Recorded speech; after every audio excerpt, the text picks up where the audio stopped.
গুগলের pixel 6 pro 2021 সালের শেষ দিকে এসে এই ফোনটা যখন লঞ্চ হয় তখন পিক্সেল লাভারদের কিন্তু একটা আশার আলো দেখিয়েছিল এর ক্যামেরা সেটআপ। ঠিক তখন থেকে মোটামুটি এই 2024 সালের শেষের দিকে এসে বা সামনে আমরা 25 সালে পা দিতে যাচ্ছি, সো এই পর্যায়ে এসেও কিন্তু এই ফোনটার জনপ্রিয়তা একদমই কমেনি যতটুকু আমরা বাংলাদেশ মার্কেটে দেখতে পাচ্ছি। সো এখনো এই ফোনটা কিন্তু নতুন অনেকে না কিনলেও প্রিয়ন মার্কেটে এটার চাহিদা খুবই বেশি। সো যার জন্য চিন্তা করলাম আপনাদের জন্য একটা ইউজার রিভিউ নিয়ে আসি। মোটামুটি এতদিন পরে এসে এই ফোনটার যদি প্রাইস রেঞ্জের কথা আমরা বলি, প্রিয়ন মার্কেটে এখন এটা পাওয়া যাচ্ছে 31,500 টাকা, যেটা আপনাদেরকে দিচ্ছে এমকে মোবাইল পয়েন্ট। সো তাদেরকে ধন্যবাদ দিতে চাই আমাদের এই ফোনটি রিভিউ করার সুযোগ করে দেওয়ার জন্য এবং আপনাদের সাথে একটা হনেস্ট এর ইউজার এক্সপিরিয়েন্স শেয়ার করার জন্য। তো এই মুহূর্তে দাঁড়িয়ে এই 2021 সালের শেষের দিকে লঞ্চ হওয়া প্রিয়ন ফোনটি আপনাদের 31,000 টাকা সামথিং এ কেনা ঠিক হবে কিনা আজকের ভিডিওটি শেষ করলে হয়তো সেটাই জানতে পারবেন। মোটামুটি সকল ডিটেলস থাকবে এই ভিডিওতে। সো আশা করছি ভিডিওটা আপনাদের ভালো লাগবে। ভালো লাগলে like, comment, share and subscribe করে পাশেই থাকবেন। সো বেশি কথা না বলে চলুন আজকের ভিডিও শুরু করা যাক। শুরুতে ডিজাইন নিয়ে কথা বললে আসলে পিক্সেলের ডিজাইনগুলো একটু তাদের নিজস্ব ল্যাঙ্গুয়েজে হয়। সো সেক্ষেত্রে এখানে ভালো লাগা খারাপ লাগা এটা টোটালি একটা ইউজারের দিক থেকে হয়ে থাকে। সো আমি বলবো যে এইটা আমার কাছে মোটামুটি ভালোই লাগে, খুব একটা খারাপ না। যেহেতু ইউনিক জিনিস এরকম এখনো কেউ তেমন করছে না, সো এখন পর্যন্ত এসেও কিন্তু আমার কাছে এটা একটু ইউনিকের কাতারেই থাকে বলা যায়। বিল্ডের কথায় আসলে ফোনটি কিন্তু গ্লাস ব্যাক এবং তার সাথে অ্যালুমিনিয়াম বডি দিয়ে বানানো। সো সেক্ষেত্রে প্রিমিয়ামনেসের কোনো কমতি পাবেন না এই ফোনটা হাতে নিয়ে। তার সাথে ওজনটাও কিন্তু বেশ ভালোই রয়েছে, 210 গ্রামের কাছাকাছি। ভালো ব্যাপারটা হচ্ছে এর ব্যাক সাইডেও কিন্তু কর্নিং গরিলা গ্লাস ভিক্টাসের প্রোটেকশন পেয়ে যাচ্ছেন আপনারা এই ফোনটিতে। তার সাথে ফোনটি রাইট সাইডে ওপর দিকে রয়েছে পাওয়ার বাটন এবং নিচে রয়েছে ভলিউম প্লাস মাইনাস।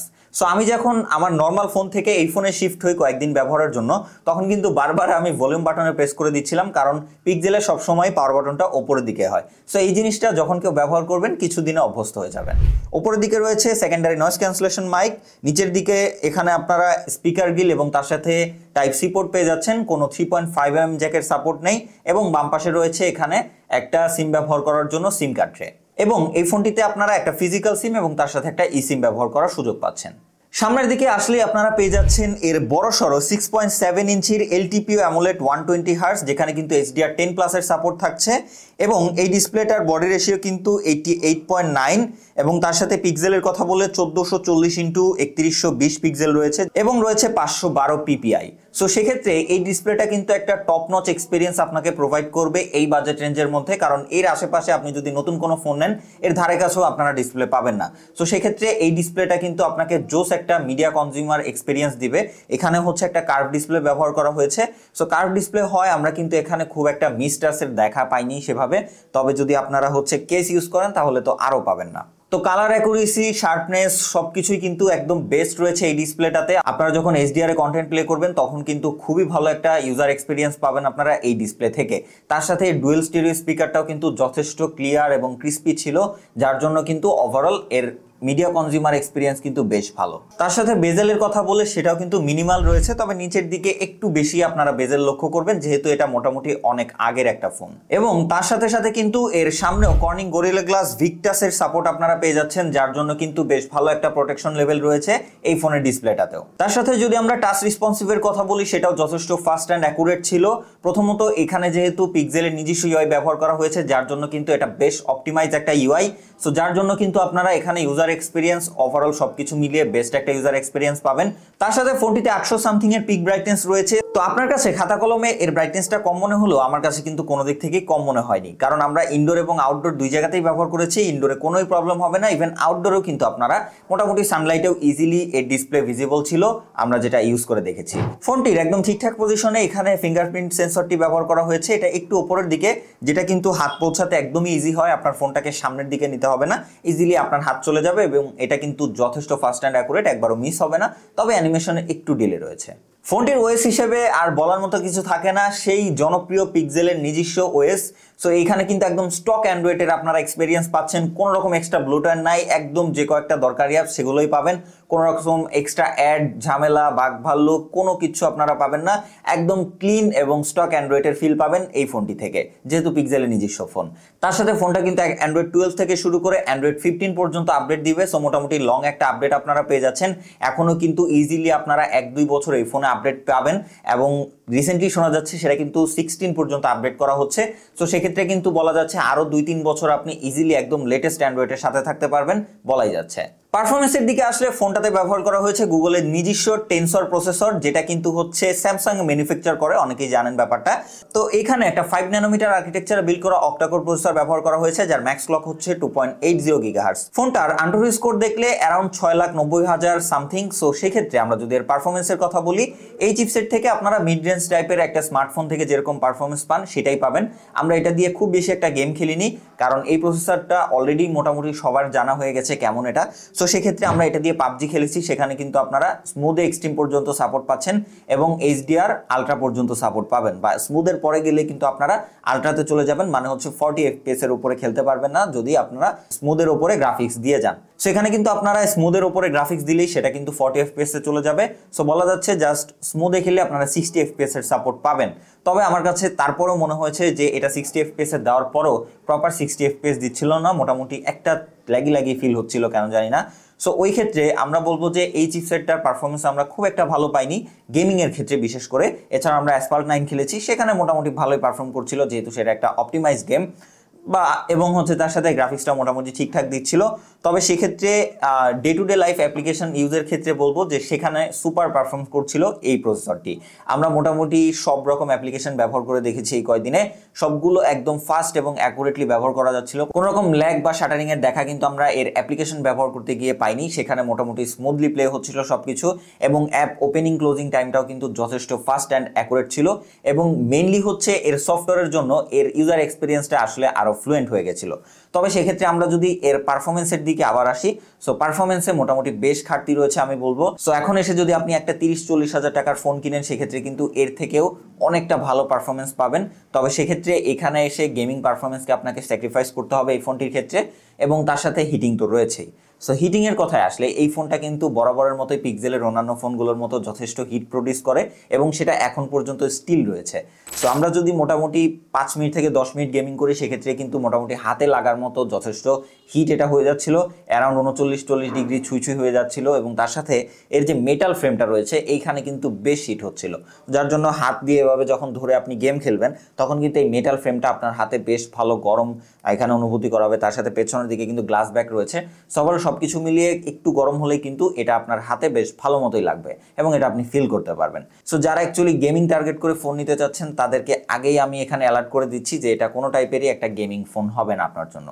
তবে যদি আপনি মাল্টিটাস্কিং বা হেভি ইউজের ক্ষেত্রে বা day to day life application ইউজের ক্ষেত্রে ব্রাউজিং এর ক্ষেত্রে নিতে চান, তাহলে বলবো একটা ফ্লুয়েন্ট স্টক অ্যান্ড্রয়েডের এক্সপিরিয়েন্স পাবেন এই ফোনটি থেকে। তার সাথে ফোনটিতে 3.1 স্টোরেজের সাপোর্ট রয়েছে, এবং স্কোরের কথা বলে সেটা কিন্তু 50,000-এর আশেপাশে আসছিল। তবে এখানেও কিছুটা কমতি রয়েছে। নর্মালি যদি আমরা 3.1 স্টোরেজের কথা জানি, সেক্ষেত্রে কিন্তু স্কোরটা অ্যারাউন্ড 70-80 হাজারে আসে, বাট এইটাতে সেখানেও অনেকটা কমতি রয়েছে। সো অনেকেই হয়তো ভিডিওর এই পর্যায়ে এসেছেন এর ক্যামেরা পারফরমেন্স দেখার জন্য। সো আর বেশি কথা না বলে চলুন ক্যামেরায় চলে যাওয়া যাক। ফোনটা রিয়ারে রয়েছে ট্রিপল ক্যামেরা সেটআপ, যার মেইন সেন্সরটি হচ্ছে 50 মেগাপিক্সেলের f1.9 অ্যাপাচারের, যেখানে হচ্ছে 25 মিলিমিটারের ওয়াইড ব্যবহার করা হয়েছে। এখানে ডুয়েল পিক্সেল পিডিএফ রয়েছে এবং ওএস এর সাপোর্ট রয়েছে। তার সাথে রয়েছে একটা 48 মেগাপিক্সেলের 104 mm এর পেরিস্কোপিক টেলিফটো লেন্স, যেটা কিন্তু 4x পর্যন্ত অপটিক্যাল জুম হবে, এবং এটাতেও কিন্তু ওএস এবং পিডিএফ এর সাপোর্ট রয়েছে। এবং ফাইনালি রয়েছে একটা 12 মেগাপিক্সেলের f2.2 অ্যাপাচারের 17 mm এর আলট্রা ওয়াইড লেন্স। ফিচারের কথা আপনাদেরকে একটু উল্লেখ করে দিই, যেখানে এর ক্যামেরাতে কয়েকটা উল্লেখযোগ্য ফিচার্স রয়েছে, যেমন এখানে রয়েছে laser autofocus, dual LED flash, pixel shift, auto HDR, panorama. বেশি কথা না বলে চলে যাই এর ডে লাইট স্যাম্পলে। ডিটেল পরিমাণ বেশ ভালো ছিল, শার্পনেস রয়েছে, তার সাথে কিন্তু ডাইনামিক রেঞ্জ বেশ ইমপ্রেসিভ রয়েছে। ডাইনামিক রেঞ্জটা খুব ভালো মতো মেনটেন করতে পারছিল এর ফোনটি। এবং তার সাথে যদি আমরা সিনারিওর কথা বলি, তাহলে এই বাজেটে এই ফোনটি কিনে আপনার যদি আপনি সিনারিও বা হচ্ছে আশেপাশের পরিবেশ টাইপের ছবির কথা বলেন, সেখানে কোনো রকম স্যাক্রিফাইস আপনারা পাবেন না। বেস্ট কোয়ালিটির একটা আউটপুট পাবেন এর ক্যামেরা থেকে। যথেষ্ট ডিটেল এবং তার সাথে ক্লোজ টু ন্যাচারাল ছবি দেওয়ার কারণে কিন্তু বেশ ভালো লাগবে আপনাদের সবার কাছেই এর সিনারিও ছবিগুলো। তার সাথে সাথে আমরা যদি হিউম্যান ফেসের ছবির কথা বলি, সেখানে সেই এর যত প্রবলেম এবং মানুষের যত কমপ্লেন যে এটা ফেসটাকে একটু বেশি ডিটেল নিয়ে আসে, সো যার জন্য কিন্তু নর্মাল ফেসের থেকে এর ছবিগুলো আরেকটু বেশি ডিটেল লাগে এবং আপনার ফেসটাকে আরেকটু ডার্ক টাইপের করে দেয়। সো যার জন্য হচ্ছে এই ছবিটা অনেকেই পছন্দ করেন না। তবে যাই হোক, আমাদের কথা রিভিউ করা, সো আমরা একদম ব্যালেন্সে থেকে রিভিউ করে যাব। তো সেক্ষেত্রে হচ্ছে প্রত্যেকটা ছবিতে আপনারা একটু ওয়ার্ম টোনের লক্ষ্য করবেন, তার সাথে একটু ওভার শার্পনিং এবং ডিটেলের পরিমাণ বেশ ভালো রয়েছে। তো সেক্ষেত্রে হচ্ছে এইটা দিয়ে যদি আপনারা ছবি তোলেন তাহলে অবশ্যই ছবিগুলো আপনাদের এডিট করার প্রয়োজন পড়বে। তো সেক্ষেত্রে আপনারা যদি এর র ছবি ব্যবহার না করে যদি একটু এডিট করে নিতে পারেন তাহলে কিন্তু আবার এটা থেকে বেশ ভালো ছবি আউটপুট পাবেন আপনারা। তার সাথে ওয়াইড অ্যাঙ্গেল লেন্স নিয়ে কথা বলে সেখানেও কিন্তু কালার ক্লোজ টু ন্যাচারাল দিচ্ছিল, তবে একটু ওয়ার্ম দেখছিলাম আমরা এর মেন সেন্সরের থেকে। প্রত্যেকটা ছবিতে আপনারা এই ওয়ার্মনেসটা লক্ষ্য করবেন এবং তার সাথে ডিটেলও বেশ ভালো ছিল, তার সাথে ডাইনামিক রেঞ্জটাও মোটামুটি ভালোই ম্যানেজ করতে পারছিল। এবং যদি আমরা এক্সপোজার কন্ট্রোলের কথা বলি সেখানেও কিন্তু বেশ ভালো একটা আউটপুট দিয়েছে ডে লাইট ক্যামেরাতে এর আলট্রা ওয়াইড লেন্সটা। ফাইনালি এর পেরিস্কোপিক টেলিফটো লেন্স নিয়ে কথা বলে এখানে আপনারা অপটিক্যালি 4x পর্যন্ত জুম পাবেন, তার সাথে কিন্তু এখানে 20x পর্যন্ত আপনারা ডিজিটালি জুম করতে পারবেন। সো প্রথমত যদি আমরা এর 4x এর কথা বলি তাহলে 4x এ বেশ ভালো এখানে কোয়ালিটিফুল ছবি আপনারা পাবেন, তবে একটা সমস্যা রয়েছে, সেটা হচ্ছে এর লেন্স সুইচটা হতে বেশ সময় লাগে। আপনি যখন 4x এ ক্লিক করবেন তার মোটামুটি কয়েক সেকেন্ড পরে গিয়ে কিন্তু এর লেন্সটি অ্যাক্টিভ হয়। সো এখানে একটু টাইমের ব্যাপার স্যাপার রয়েছে। তবে 20x পর্যন্ত ডিজিটাল জুম করা গেলেও 10x পর্যন্ত আমরা বেশ কোয়ালিটি এবং ইউজফুল ছবি আমরা এইটা থেকে পাবো। তবে তারপরেও কিন্তু 20x পর্যন্ত বেশ ভালোই পিকচার আউটপুট দিচ্ছিল এর ক্যামেরাটি। সামনের দিকে ফোনটি সেলফি ক্যামেরা হিসেবে রয়েছে 11.1 মেগাপিক্সেলের একটা f2.2 20mm এর আলট্রা ওয়াইড লেন্স। সো এখানে কিন্তু টোটাল দুইটা ফোকাল লেন্থে আপনারা ছবি তুলতে পারবেন, একটা একটু বেশি ক্লোজ, যেটা আমার কাছে মনে হয় যে সিঙ্গেল তুলতে গেলেও আপনার হাত একদম এইরকম সোজা করতে হবে, তবে আমার কাছে আলট্রা ওয়াইডে গেলে সেখানে আবার ঠিকঠাক লেগেছে। সেদিক থেকে যদি আমরা পিকচার কোয়ালিটির কথা বলি তবে ডে লাইটে কিন্তু আমরা বেশ ক্লোজ টু ন্যাচারাল ছবি পেয়েছি, তার সাথে ডিটেলের পরিমাণও বেশ ভালো ছিল এবং ডাইনামিক রেঞ্জটাও কিন্তু খুব ভালো ক্যাপচার করতে পারছিল, তার সাথে এক্সপোজার মেনটেন এবং এক্সপোজার ব্যালেন্সটাও কিন্তু বেশ ভালো মতোই করতে পারছিল। আমরা প্রত্যেকটা ছবিতেই সেটা লক্ষ্য করেছি, একদম ডিরেক্ট সানলাইটেও আমরা ছবি তুলে দেখেছি, আবার ছায়ার দিকে গিয়েও ছবি তুলে দেখেছি, দুই জায়গাতেই বেশ ভালো মতো পিকচার কোয়ালিটি এবং তার সাথে ফেসটাকে ক্লিয়ার রেখে ছবি তুলতে পারছিল। রাতের ছবির কথা বললে সেখানে এসে এর আলট্রা ওয়াইডটা টোটালি মার খেয়ে যাচ্ছিল, যেহেতু এখানে 12 মেগাপিক্সেলের সেন্সর ব্যবহার করা হয়েছে। এখানে প্রচুর আপনারা ডিজিটাল নয়েজ লক্ষ্য করবেন এবং তার সাথে হচ্ছে লেন্স ফ্লেয়ারও মোটামুটি ভালোই রয়েছে। দেন যদি আমরা এর মেন সেন্সর নিয়ে কথা বলি সেখানে আসলে আপনারা মোটামুটি ডিটেল ছবি পাবেন, তবে নর্মালি হচ্ছে আইফোনের মতো এই পিক্সেলের ফোনগুলোতেও কিন্তু ডিজিটাল নয়েজের একটা প্যারা রয়েছে, যেটা কিন্তু রাতে গেলে আপনারা খুব ভালো মতোই লক্ষ্য করতে পারবেন। নর্মালি এর যে হচ্ছে প্রিভিউ দেখায় সেটাতে খুবই বাজে লাগে, তবে পিকচার তোলার পরে প্রসেসিং হয়ে নয়েজটা অনেকটা কমিয়ে দিলেও তারপরে যখন আপনারা বড় স্ক্রিনে দেখবেন ছবিগুলো তখন কিন্তু এই নয়েজটা বেশ ভালো মতোই লক্ষ্য করা যায়, অথবা জুম করলেও কিন্তু আপনারা বেশ ভালো নয়েজের লক্ষ্য করবেন এর রেয়ার ক্যামেরাতে। টেলিফটো লেন্সের কথা বলে সেখানে এসে মোটামুটি ভালোই রেজাল্ট আমরা পেয়েছি। যদি আপনার লাইটিং সোর্স মোটামুটি থাকে রাতের বেলাতেও তাহলে ইউজফুল ছবি পাবেন, এবং যদি লাইট না থাকে তাহলে আবার ইউজ করতে পারবেন না। ফ্রন্ট ক্যামেরা আসলে সেই একই কথা, আপনারা প্রচুর এখানে ডিজিটাল নয়েজের লক্ষ্য করবেন, তবে মোটামুটি লাইটিং সোর্স ভালো থাকলে ইউজফুল ছবি আপনারা এটা থেকে নিতে পারবেন। সেক্ষেত্রে কালারের কথা বললে এখানে একটু ইয়েলো টাইপের কালার টোন দিচ্ছিল প্রত্যেকটা ছবিতেই, আপনারা হিউম্যান ছবিগুলো লক্ষ্য করলেই সেটা বুঝতে পারবেন। ফাইনালি কথা বলা যাক পোর্ট্রেট নিয়ে। টোটাল দুইটা ফোকাল লেন্থে এই ফোনটা দিয়ে আপনারা পোর্ট্রেট নিতে পারবেন, একটা হচ্ছে 1x এবং আরেকটা হচ্ছে 2x। সো এইখানে 1x এবং 2x দুইটা ফোকাল লেন্থ থাকলেও এই ফোনটা কিন্তু তার পেরিস্কোপিক লেন্স ইউজ করে আপনাকে পোর্ট্রেটের সুবিধা দিচ্ছে না, এর মেন ক্যামেরাটাই কিছুটা জুম হয়ে আপনাকে পোর্ট্রেটের সুবিধা দিচ্ছে, যার জন্য আমরা ফলাফলস্বরূপ কি পাচ্ছি সেটা হচ্ছে যে এটা টোটালি আর্টিফিশিয়াল টাইপের একটা এখানে ব্যাকগ্রাউন্ড ব্লার করে প্রত্যেকটা ছবিতে আপনারা লক্ষ্য করবেন, এবং সেটা অনেক পরিমাণে, যার জন্য কি হয় এজ ডিটেকশনে গিয়ে প্রত্যেকটা ছবিতে হিমশিম খেয়ে যাচ্ছিল। 1x পোর্ট্রেটগুলো আপনারা ভালো মতো লক্ষ্য করলে দেখবেন সাইডের এজগুলো কিন্তু বেশ ভালো মতো এখানে ক্লিন করতে পারে নাই, অনেকটা কিন্তু ব্লার হয়ে যায় আবার অনেকটা ক্লিন হয়ে যায়। সো এজ ডিটেকশনটা ঠিকমতো ম্যানেজ করতে পারছিল না।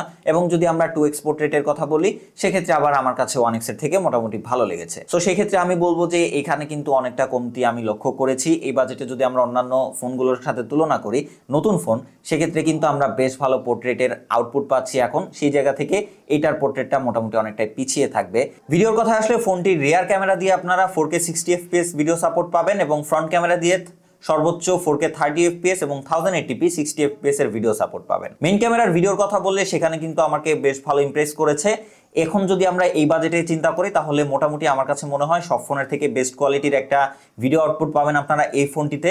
সো এখানে আমরা 4K 60fps এ ভিডিও রেকর্ড করেছি, আপনারা দেখে বাকিটা বুঝতে পারবেন। তো এখন আপনারা দেখতেই পাচ্ছেন এর রেয়ার ক্যামেরা দিয়ে 4K 60fps যথেষ্ট স্মুথ এবং স্টেবল একটা ভিডিও পাচ্ছেন। আমি কিন্তু বেশ ভালো হাঁটছি, শেক করতেছি, তারপরে কিন্তু বেশ ভালো স্মুথ একটা ভিডিও আসছে, তার সাথে ডাইনামিক রেঞ্জ এবং কালার ম্যানেজটাও কিন্তু বেশ ভালো মতো করতে পারছে। এবং আপনারা ভয়েস কোয়ালিটিটা শুনতেই পাচ্ছেন, আপনারা দেখতে পাচ্ছেন লাইটের যেই হচ্ছে চেঞ্জ সেটা কিন্তু আমরা খুব একটা দেখতে পাচ্ছি না, মোটামুটি একটা ফিক্স লাইটিং রাখতে পারছে টোটাল ভিডিওতেই, এবং তার সাথে স্মুথনেসের পরিমাণও বেশ ভালো লেগেছে আমার কাছে, এবং স্ট্যাবিলিটি যথেষ্ট ভালো। এই বাজেটের যদি আমরা অন্যান্য ফোনের সাথে তুলনা করি ওই অনুযায়ী এটার স্ট্যাবিলিটি কিন্তু আপনারা বেশ ভালো পাবেন। এবং তার সাথে যদি আমরা ফ্রন্ট ক্যামেরার কথা বলি সেখানেও কিন্তু 4K 30 FPS এর সাপোর্ট রয়েছে, যা দিয়ে বেশ ভালো কোয়ালিটিরই কিন্তু ফ্রন্ট ভিডিও করতে পারবেন আপনারা। স্যাম্পল দিয়ে দিচ্ছি।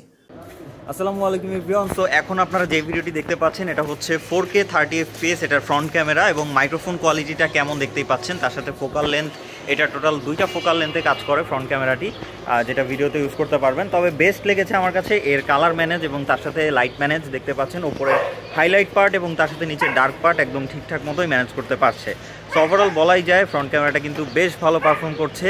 একদম ডিরেক্ট সানলাইট আপনারা দেখতে পাচ্ছেন এই যে পেছনের দিকে, তবে এখানের উপরের আকাশ তার সাথে কিন্তু আমার ফেস মোটামুটি ভালো মতো ক্লিয়ার। সো বোঝাই যাচ্ছে এখানে কিন্তু ডাইনামিক রেঞ্জ এবং তার সাথে এক্সপোজার মেনটেন কিন্তু বেশ ভালো মতোই করতে পারছে একদম ডিরেক্ট সানলাইটেও। ওভারঅল দেখতেই পেলেন। তার সাথেও কিন্তু এর থেকেও যদি আপনারা স্মুথ চান তাহলে কিন্তু 1080p 60 fps এর সাপোর্ট রয়েছে। সো সেটা আপনারা চাইলে ব্যবহার করতে পারেন, এবং 2টা ফোকাল লেন্থ থাকার কারণে কিন্তু আরেকটু সহজ হয়ে যায় আপনাদের জন্য এর সামনের ক্যামেরাটি ব্যবহার করতে। তো এখন আপনারা দেখতে পাচ্ছেন এই ফোনের ফ্রন্ট ক্যামেরা দিয়ে 1080p 60 fps এ ভিডিও করা হচ্ছে। তবে আমার কাছে মনে হয়েছে এর 4K 30 fps এর ডিটেল এবং কোয়ালিটিটা বেশি ভালো ছিল। তবে যদি আপনারা স্মুথনেস চান বা একটু রান অ্যান্ড টাইপের যেসব ভিডিও আছে এগুলো নিতে চান তাহলে কিন্তু আপনারা 60 fps ব্যবহার করতে পারেন। সেক্ষেত্রে মোটামুটি ভালো স্মুথ আপনারা পাবেন। এবং আমরা যদি লাইটের কথা বলি সেখানে কালারটা কিন্তু বেশ ভালো মতোই ম্যানেজ করতে পারছে। তো ফাইনালি আপনাদেরকে এর কোয়ালিটি কেমন সেটা জানার জন্য আরেকটা কম্প্যারিজন দিয়ে দিচ্ছি আমার হাতে থাকা এই OnePlus 12R ফোনের সাথে। এইটার ক্যামেরা, এটার প্রাইসের কথা তো আপনারা জানেনই, এখনও নতুন কিনতে গেলে অ্যারাউন্ড 52-55 হাজার টাকা, এবং যদি আমরা ইউজ কিনতে চাই তাহলে অ্যারাউন্ড 45,000 বা 43,000 সামথিং। সো এই ক্ষেত্রে এই ফোনটার সাথে আপনাদের একটা ক্যামেরা কম্প্যারিজন করে দিচ্ছি, মানে ভিডিওর ক্ষেত্রে, সেক্ষেত্রে কেমন আউটপুট আসে সেটা আপনারা ইন ভিডিওতেই জানতে পারবেন। সো এখন আপনারা যে ভিডিওটি দেখতে পাচ্ছেন এইটার হচ্ছে আমার OnePlus যে 12R ফোনটি রয়েছে, এবং বাম পাশেটা হচ্ছে এখানে Pixel 6 Pro। সো দুইটার 4K 60 fps এর ভিডিও কোয়ালিটি আপনারা দেখতেই পাচ্ছেন। এখানে কিন্তু স্ট্যাবিলিটির কথা বললে ক্লিয়ার উইনার এখানে Pixel 6, আমরা দুইটা একই হাতে ধরে যাচ্ছি। এবং তার সাথে যদি আমরা কালার এবং লাইট ম্যানেজের কথা বলি সেটাও কিন্তু এখানে Pixel 6 একদম ইজিলি উইন করে যাচ্ছে। আপনারা যদি হাই ডাইনামিক রেঞ্জের কথা বলেন বা উপরের এক্সপোজার, ওভার এক্সপোজার এরিয়ার কথা বলেন, সেক্ষেত্রেও কিন্তু এখানে বেস্ট কোয়ালিটির একটা ভিডিও আউটপুট দিচ্ছে Pixel 6 Pro।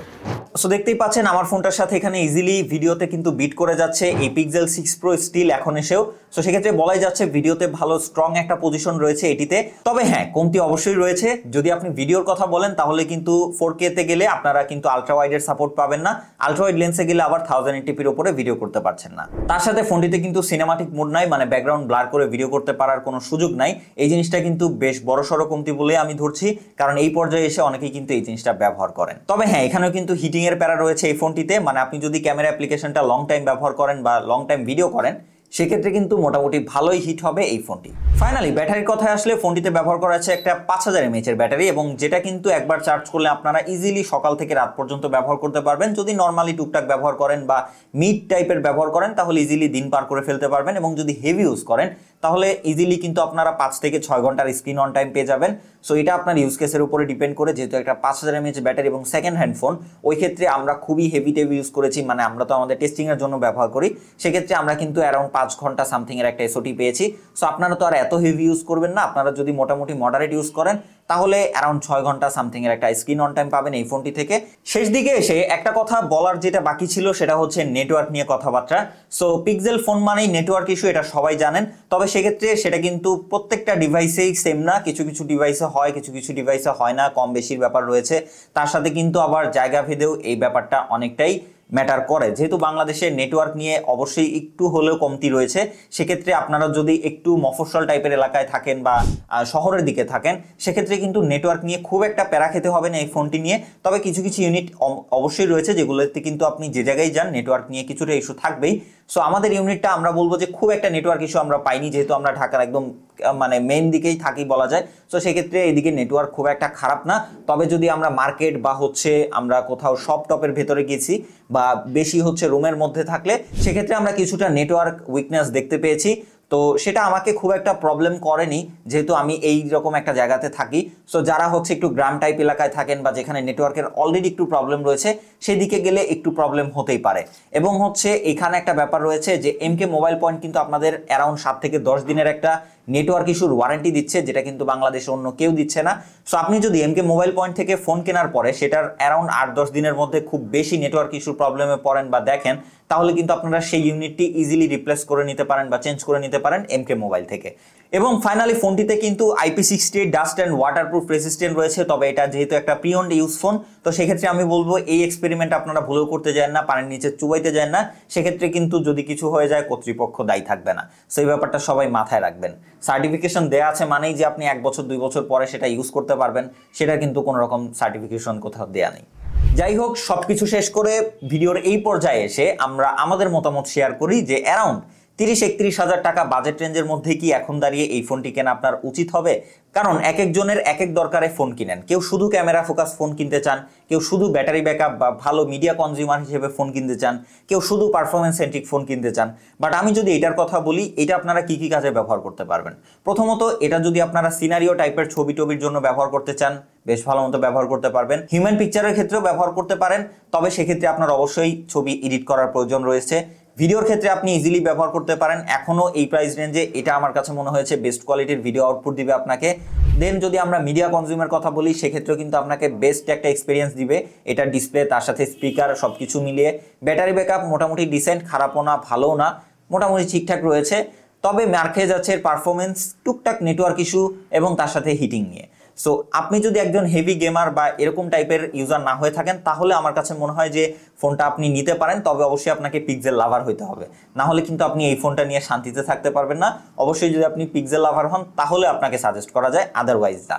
তবে যদি আপনি এখন জিজ্ঞেস করেন যে ভাই আমি পিক্সেল লাভার না, তাহলে নিব কি, সো তাহলে আমি আপনাকে সাজেস্ট করতে পারি যে এই প্রাইস রেঞ্জের আশেপাশে স্যামসাং S22টা পাওয়া যাচ্ছে।